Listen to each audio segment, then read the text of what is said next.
दैनिक भारत विचार, निर्भीड, अचूक, सत्य बातमी.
सर, आपल्या पक्षातर्फे आज पक्षप्रवेश झालेले आहे, त्याबद्दल काय सांगाल सर?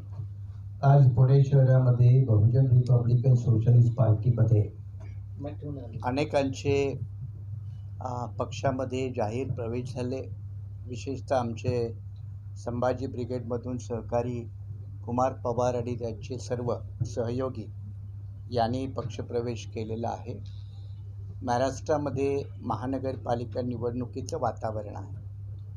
BRSP महाराष्ट्रात 29 महानगरपालिकापैकी जवळजवळ 22 महानगरपालिकेमध्ये एकतर स्वतः किंवा समविचारी राजकीय पक्षासोबत या निवडणुका लढवत आहे. महाराष्ट्रामध्ये BJPची महायुती आणि दुभंगलेली महाविकास आघाडी यांना स्वतःला आता सीटा कमी पटत आहेत. त्यामुळे ते कोणालाही सोबत घेऊन म्हणतील की आम्ही जागा देऊ, पण त्यांच्याकडे त्या तेवढ्या जागा द्यायला तयार नाहीत. अशा वेळेला महाराष्ट्रातील जे गैर महायुती आणि गैर महाविकास आघाडी जे राजकीय पक्ष आहेत त्यांना स्वतःची ताकदच उभी करून स्वतः निवडणुका लढवण्याशिवाय पर्याय नाही. मग ते महाराष्ट्रातील डावे असोत, आंबेडकरवादी पक्ष असोत किंवा आणखी शेतकरी वगैरे प्रश्नावरचे लढणारे राजकीय पक्ष असोत.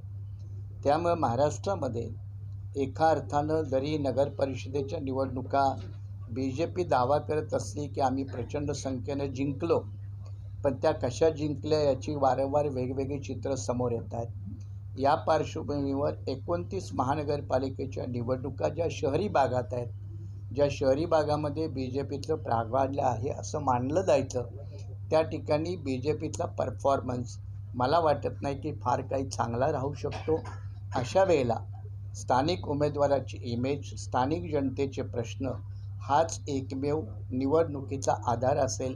हीच भूमिका डोळ्यासमोर आम्ही ठेवून BRSP पुणे महानगरपालिका असेल, पिंपरी महानगरपालिका असेल, याच्यामध्ये सुद्धा आपले उमेदवार या निवडणुकीच्या रिंगणामध्ये उतरावे. साधारण किती ठिकाणी तुम्ही? मी म्हटलं की 29 महानगरपालिकापैकी 22 महानगरपालिका याच्यामध्ये BRSPचे उमेदवार स्वतः तर उतरतीलच, पण अजून अलाइनमेंट रिअलाइनमेंटची प्रोसेस सुरू आहे. उद्या मुंबईला आमची काही लोकांशी बैठक आहे, आजही पुण्यामध्ये काही भेटीगाठी आहेत. तर ही प्रोसेस 1 तारखेपर्यंत चालू राहील आणि 2 तारखेनंतर जेव्हा विड्रॉवल संपेल तेव्हाच ही प्रक्रिया पूर्ण होईल. की जनतेने तुमच्यावर